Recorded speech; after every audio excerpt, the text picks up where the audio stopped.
In 1972, everybody is downwind or downstream of somebody else. The public is demanding that the government protect the environment. And I believe that it will be done.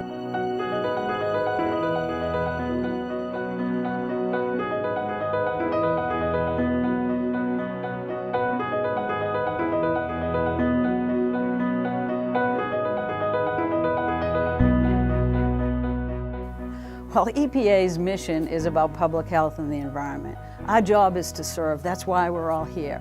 Every day we have people that go out into the community and they provide technical assistance. They engage people. They address things that are important to public health, to the health of their children and their families. They felt they were being disproportionately impacted by a large number and concentration of facilities that were located in that community.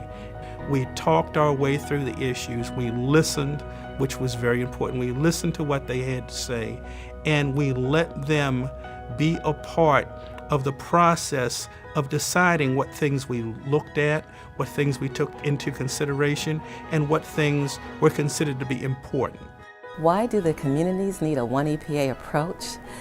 Because they don't work on just water issues or air issues or land issues or waste issues. The fact that EPA and its employees, mostly our grant managers that we've worked with in Region 9, have really been very humble about how they come into communities like Pacoima and have allowed the space for us to have that honest conversation about how you work with communities, how you take folks' experiences of growing up in this area into account when you're working with communities of color. Because it's a community-driven program. That means the community makes a decision on what has to be done.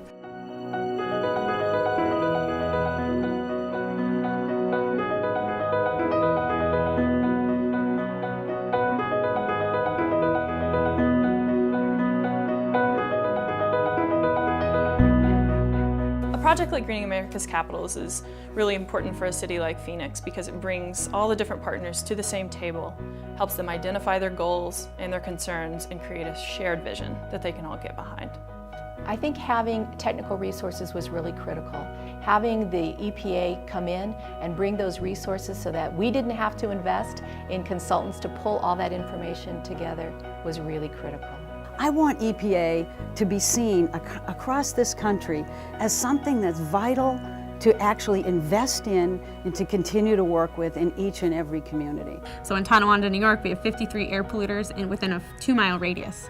And so there were strong odors, lots of smoke, but residents didn't know what they were being exposed to. The community group that formed around this data took the data to both the Department of Environmental Conservation and the Environmental Protection Agency and said, we really need you to back up our data. We need you to come in and certify that what we've done is correct. When that study was finished, it confirmed what the residents had found in the buckets years before, that the benzene levels were actually 75 times higher than what the New York State Department of Health considers a safe exposure limit. So that information gave the community information with which to advocate for enforcement action and for stronger regulations in the neighborhood. It is a pivotal moment, and it's one we all need to step up for. It's time for a transition at EPA so that we can make sure that we're taking care of and addressing the challenges of today, which are increasingly more complicated than they have ever been before. EPA's done such tremendous work. We really need to kick that up to another level. Let's look at what we've been funding, what the pilot studies that we're doing. Let's make the lessons learned sustainable inside EPA, and let's make it sustainable in the communities that we serve.